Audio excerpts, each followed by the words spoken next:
Bismillahirrahmanirrahim. Assalamualaikum warahmatullahi wabarakatuh. Selamat pagi semuanya. Waalaikumsalam. Selamat Waalaikumsalam pagi, Pak. warahmatullahi wabarakatuh. Pagi, Pagi, Pak. Pak. Oke, Pak. Ya, pagi hari ini kita akan melaksanakan perkuliahan, yaitu mata kuliah perpindahan panas untuk pertemuan yang pertama. Seperti biasa, di pertemuan pertama ini saya akan menjelaskan terlebih dahulu kontrak perkuliahan yang akan kalian jalani untuk materi dalam 1 semester ke depan. Dan untuk mata kuliah ini akan diampu oleh 2 dosen, yaitu saya dengan Pak Ilham. Saya akan share terlebih dahulu untuk RPS-nya di sini. Jadi untuk mata kuliah perpindahan panas ini merupakan mata kuliah wajib dengan bobot 3 SKS yang dilaksanakan pada semester 4 kali ini, di mana mata kuliah perpindahan panas ini memiliki capaian pembelajaran, yaitu ada 5, yaitu mahasiswa mampu menjelaskan dan menyajikan beberapa contoh perhitungan dan penerapan penghitungan pengetahuan perpindahan panas, kemudian mampu menjelaskan konsep analisis perpindahan kalor secara konduksi, konveksi, dan radiasi, serta aplikasinya, yaitu pada penukar panas, heat exchanger, dan jenis-jenisnya. Dan mata kuliah ini membahas tentang jenis perpindahan panas yang terjadi beserta karakteristiknya, baik perpindahan panas secara konduksi, konveksi, dan radiasi. Sebenarnya untuk mata kuliah ini kalian pernah mempelajarinya ya di SMA atau mungkin di fisika dasar, sehingga untuk mata kuliah prasyaratnya yaitu diharapkan kalian sudah menyelesaikan mata kuliah matematika dasar baik 1 maupun 2 ataupun fisika dasar 1 dan fisika dasar 2. Nah, untuk materi pembelajaran atau pokok bahasan yang akan dibahas pada 1 semester ke depan, yaitu ada 10 materi, yaitu konduksi, di mana kalau yang mungkin kalian pelajari di SMA atau di tingkat 1 seperti itu, materinya itu masih konsep sederhana. Sedangkan kalau di materi kali ini itu kita lebih spesifik, di mana jenis-jenisnya atau subnya itu lebih mendalam. Seperti contohnya ini di konduksi, konduksi ini itu ada yang 1 dimensi dan 2 dimensi, tentu dengan kondisi yang steady atau maupun yang transient. Kemudian ada juga yang konveksi atau konvektif, itu juga ada 2 jenis, ada yang paksa dan bebas, serta radiasi. Nah, salah satu aplikasinya yang akan dibahas juga yaitu adalah penukar panas dan jenis-jenisnya, seperti itu. Nah, itu sekilas materi yang akan dibahas pada 1 semester ke depan. Dan di sini bisa dilihat ada deskripsinya, kemudian setiap nantinya mahasiswa harus mematuhi kontrak perkuliahan ini dalam 1 semester ke depan, seperti itu. Nah, di sini untuk penilaiannya itu kriterianya itu ada 4 jenis, yaitu ada UTS dan UAS mencakup porsi yang cukup besar, yaitu 30 dan 35%, kemudian dilanjutkan dengan kuis 20%, dan tugas baik itu individu maupun kelompok yang diberikan pada beberapa pertemuan. Untuk pengumpulan tugas nanti akan diinfokan melalui Google Classroom, seperti itu. Untuk kategori penilaian seperti biasa di sini untuk nilainya kategori A itu lebih dari 80 atau lebih dari atau sama dengan 80, untuk AB 72 hingga 79, dan hingga yang terendah yaitu di E, seperti itu. Nah, ini materinya. Jadi untuk materi pada semester ke depan itu akan diampu oleh saya dari pertemuan 1 hingga pertemuan ke-7, Dan setelah UTS itu akan dilanjutkan oleh materi dari Pak Ilham, mulai dari konveksi aliran internal hingga penukar panas. Gitu. Kemudian untuk tata tertibnya, di mana mahasiswa ini diberi toleransi itu kehadiran keterlambatan dari 15 menit. Lebih dari itu tidak diperkenankan untuk mengikuti perkuliahan.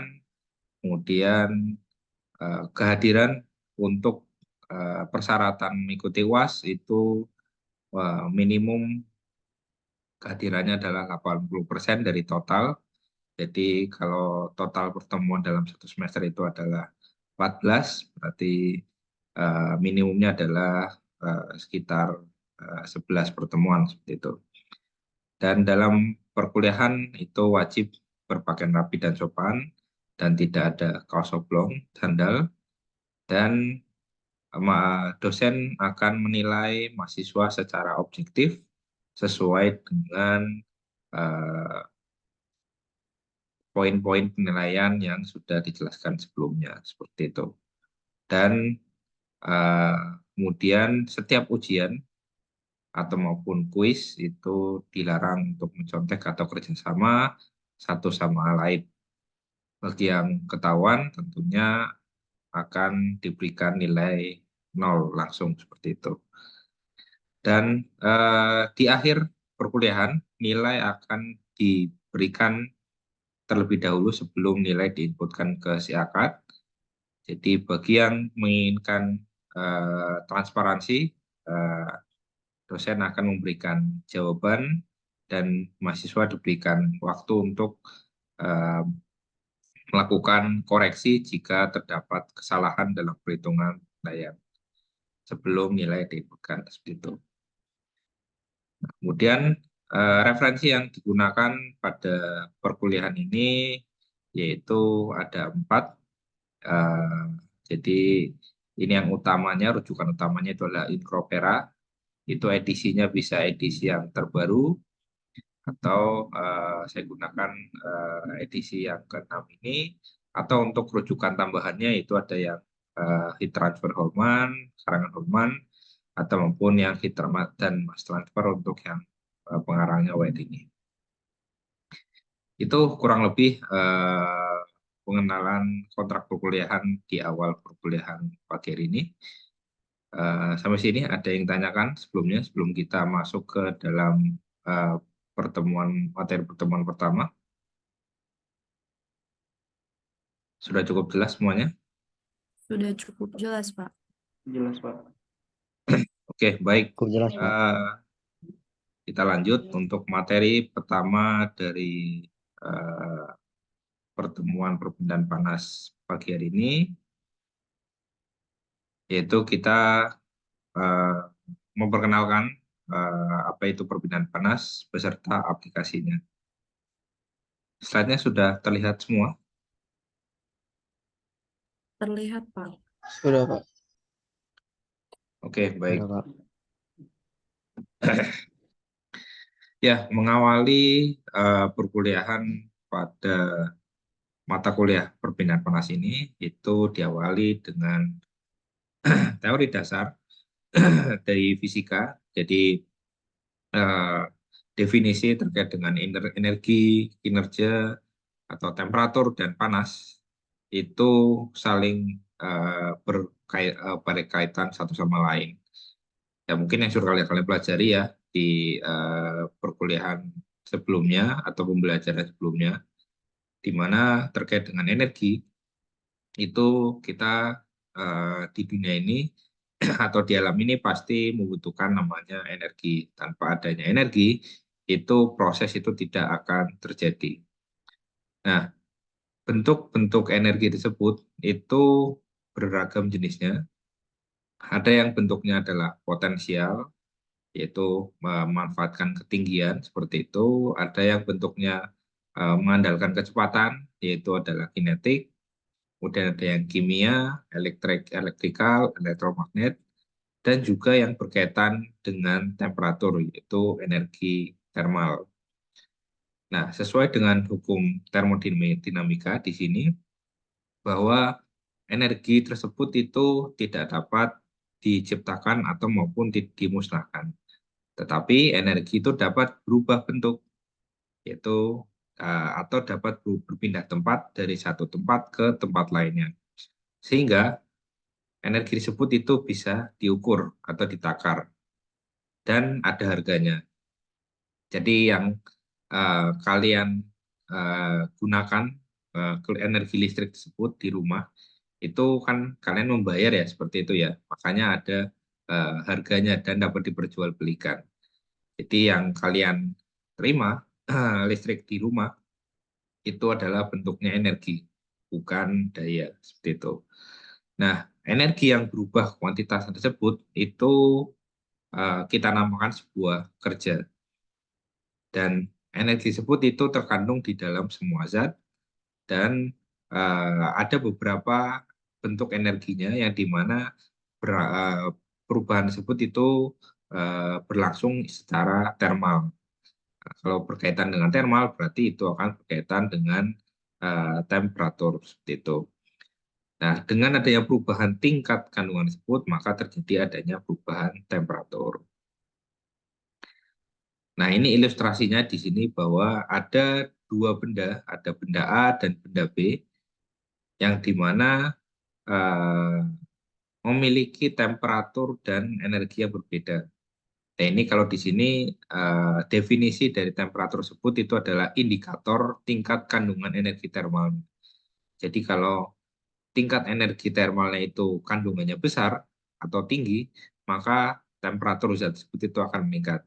Dan begitu juga sebaliknya. Ketika kandungan termalnya menyusut atau berkurang, maka dikatakan temperatur zat tersebut akan menurun. Nah, ini ada dua benda di mana benda A itu temperatur dan energi termalnya itu lebih tinggi dari benda B. Nah, ketika kedua benda tersebut memiliki perbedaan temperatur dan perbedaan energi, dan kemudian kedua benda tersebut bersentuhan, maka akan terjadi perpindahan energi dan perpindahan temperatur. Atau kita sebut akan terjadi tercapai keseimbangan, di mana keseimbangan tersebut itu terjadi karena akibat dari temperatur yang tinggi menuju ke benda yang temperatur yang lebih rendah, atau energi yang lebih tinggi menuju ke energi yang lebih rendah, seperti itu. Nah, banyaknya energi yang mengalir dan laju alirannya dapat ditakar atau dikuantifikasi, seperti itu. Nah, berikut mode perpindahan panas. Nah, sebelum saya lanjut, saya ingin mengetahui dari kalian tersebut kira-kira pemahaman perpindahan panas yang ada, yang sudah kalian pelajari itu, yang kalian ketahui itu seperti apa? Ada yang bisa memberikan penjelasan, sharing seperti itu, yang kalian ketahui?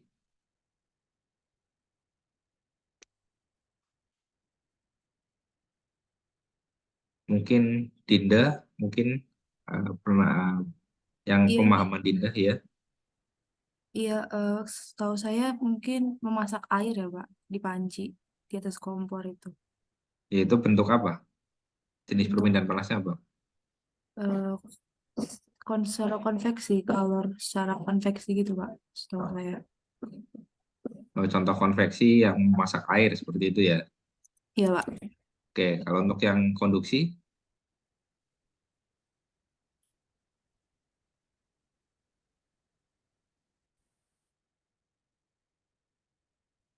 mungkin Ibnu Abizar mungkin bisa membantu.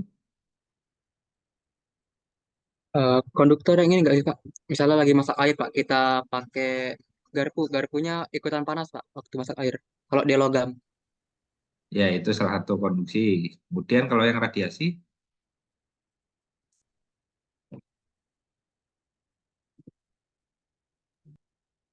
yang ini Pak, yang kalau kita duduk di dekat api unggun, panasnya nyebar ke kita. ya itu salah satu bentuk contoh aplikasi yang nanti kita akan bahas juga seperti itu. Nah, secara definisi di sini untuk Jadi ada 3 mode perpindahan panas, yaitu ada konduksi, konveksi, dan radiasi. Nah, untuk konduksi tersebut itu didefinisikan sebagai perambatan dan penyebaran kalor di dalam benda yang tak bergerak. Jadi pada benda-benda padat tersebut. Nah, sedangkan untuk konveksi itu adalah interaksi antar akibat adanya perbedaan temperatur fluida. Fluida ini yang bisa dalam bentuk fluida cair atau maupun fluida gas dengan sebuah permukaan. Nah, ini permukaannya itu biasanya permukaan padat. Jadi antara fluida dan permukaan, sebagai contoh ada angin dan meja seperti itu. Nah, ketika anginnya tersebut temperaturnya lebih tinggi dibanding dengan mejanya aluminium seperti itu, maka terjadi perpindahan panas secara konveksi. Nah, kalau radiasi ini adalah perpindahan kalor dari satu permukaan ke permukaan lainnya tanpa adanya medium perantara. Tadi contohnya sudah dijelaskan oleh Ibnu, yaitu ketika kita duduk di sekeliling api unggun atau contohnya itu radiasi matahari, nah itu bentuk aplikasi dari radiasi tersebut. Nah, secara definisi detailnya, di mana kalau konduksi ini bisa terjadi pada benda padat yang memiliki temperatur yang berbeda. Jadi benda-benda tersebut ketika kedua sisinya memiliki temperatur yang berbeda, maka akan terjadi perpindahan panas dari satu permukaan ke permukaan lainnya. Nah, ini secara detailnya itu akibat adanya perpindahan pergerakan atom-atom dan molekulnya, sehingga menyebabkan tingkat energinya berbeda dan akan berpindah seperti itu. Nah, sedangkan yang konveksi itu pada fluida menuju ke permukaan atau sebaliknya. Itu. Sedangkan radiasi itu adalah tanpa adanya perantara. Nah, kalau untuk yang perpindahan konduksi, itu persamaan yang digunakan yaitu adalah persamaan namanya hukum Fourier, di mana hukum Fourier tersebut itu menghitung banyaknya aliran kalor yang menembus balok tersebut, seperti itu, di mana didefinisikan aliran kalor tersebut itu minus K dikalikan dengan delta T. Delta T ini adalah perbedaan temperatur di kedua sisi dan dibagi dengan ketebalan dari benda tersebut. Nah, di sini ada namanya konduktivitas. Konduktivitas itu merupakan kemampuan suatu bahan untuk bisa menghantarkan listrik. Jadi tadi yang sudah disebutkan ada namanya material itu konduktor. Konduktor berarti kemampuan untuk menghantarkan listriknya itu tinggi kalau namanya konduktivitas listrik. Kalau di perpindahan panas itu ada namanya konduktivitas termal. Jadi kemampuan untuk menghantarkan panas dari satu sisi ke sisi lainnya. Itu nilainya adalah nilai K tersebut. Nah, setiap material itu memiliki nilai konduktivitas yang berbeda-beda. Tidak hanya material benda padat saja, tetapi fluida pun, untuk gas pun itu juga memiliki nilai konduktivitas. Tentunya nilai konduktivitasnya pasti akan berbeda. Nah, ini untuk mengetahui nilai konduktivitas dari zat tersebut, ini bisa dilihat di referensi, itu di Infopera, di tabel A1 sampai A5 dan sebagainya, itu memiliki nilai-nilai yang berbeda-beda.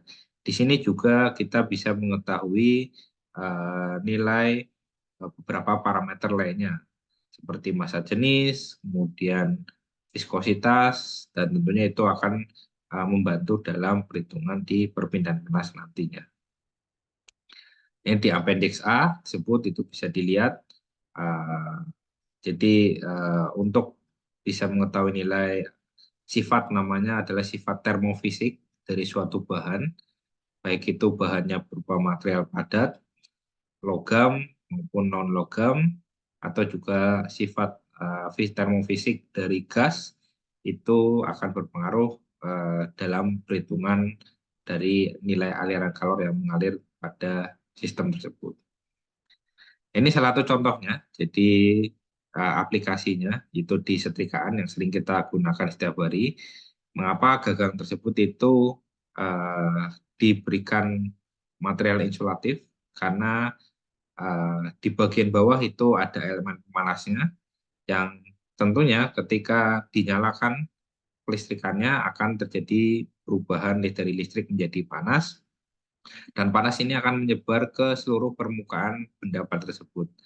Nah, kalau semuanya permukaan tersebut itu panas, tentunya kita akan sulit untuk memegang tersebut. Sehingga perlu adanya bahan yang insulatif untuk uh,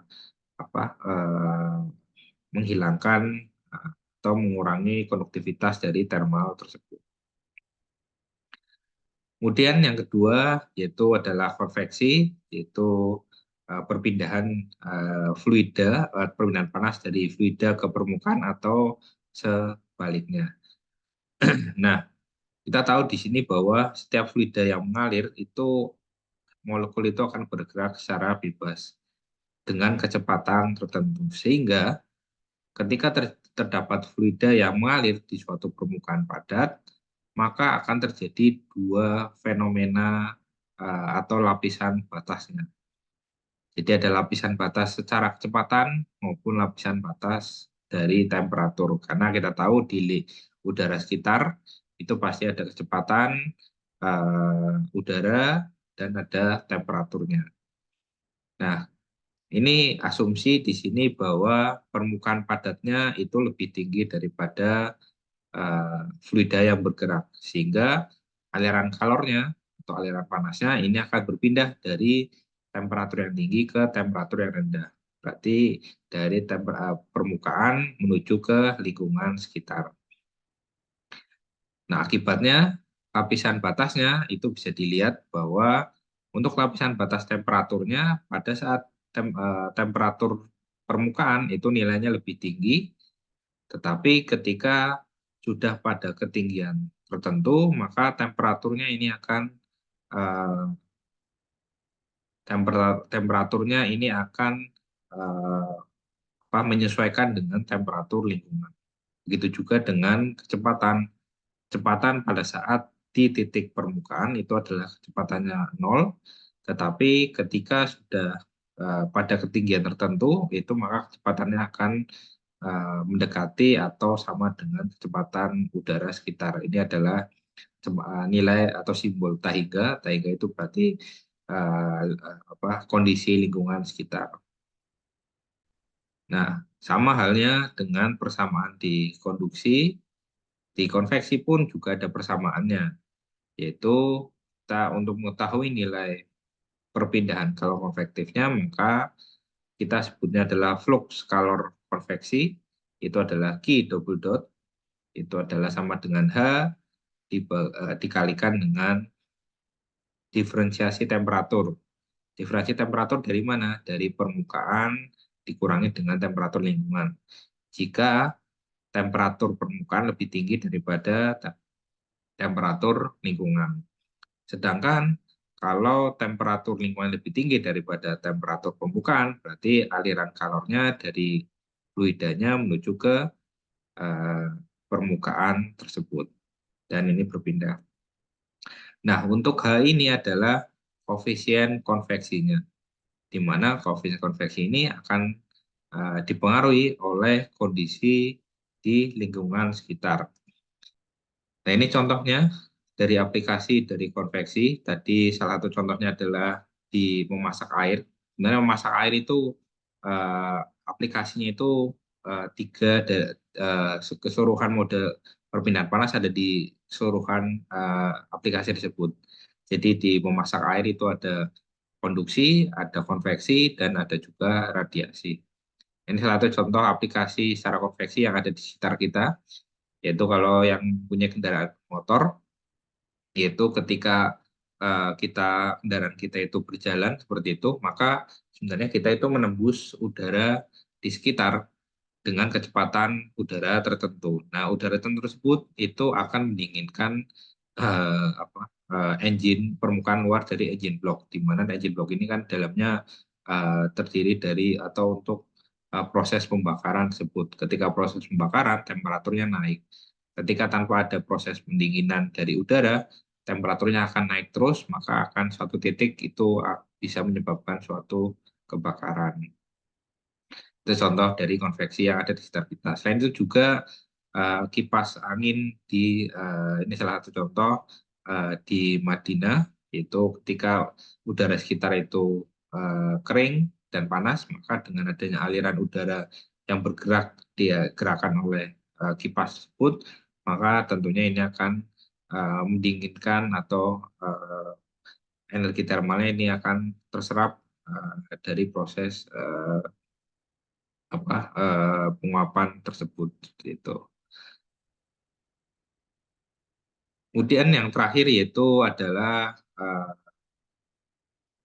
terkait dengan radiasi. Nah, kalau di sini contohnya adalah memancarkan tanpa adanya perantara. Jadi ketika suatu benda zat yang dimana temperaturnya itu tidak nol, maka dia itu akan memancarkan energi termal. Sebagai contoh sebenarnya di badan kita sendiri itu juga ketika kita berada di suatu tempat, itu kita juga memancarkan energi termal. Salah satu contohnya adalah ketika kalian merasakan di dalam kelas, ketika kalian seorang diri dengan beberapa rekan kalian 20 orang seperti itu. Tentu temperaturnya akan berbeda, karena masing-masing dari pribadi tersebut itu akan menghasilkan energi termal tersebut. Nah, ini untuk persamaannya, itu bisa dilihat dengan persamaan Stefan Boltzmann, itu ada konstantanya dan tersebut. Nah, di radiasi itu ada yang memancarkan, kita sebut adalah emisi, dan ada yang menerima radiasinya tersebut. Nah, untuk yang memancarkan itu adalah emisivitasnya, di mana dia akan memancarkan ke seluruh permukaan. Nah, permukaan lainnya itu juga akan menerima radiasi dari permukaan lain tersebut. Sehingga total dari nilai radiasinya dari persamaan berikut, yaitu dari nilai daya emisinya dikurangi dengan nilai dari radiasi yang menyerapnya tersebut. Jadi persamaannya dari radiasi yang mengirimkan panasnya atau kalornya, dan ada permukaan yang menerima kalor tersebut. Jadi totalnya tersebut. Di sini ada beberapa parameternya, ada parameter emisivitas, itu adalah emisivitas, dan ada juga yang alfa, itu adalah absorptivitas. Jadi nilainya itu adalah dari 0 sampai 1 tersebut. Seperti itu. Ini salah satu contohnya aplikasi kalornya secara radiatif, yaitu ketika memanaskan suatu makanan seperti itu dengan oven, itu efek dari emisi radiasi dari heater menyebar ke seluruh kompartemen tersebut. Atau yang suka makan sate, itu salah satu bentuk aplikasi dari radiatif dan konvektif tersebut. Oke, sampai sini ada yang tanyakan?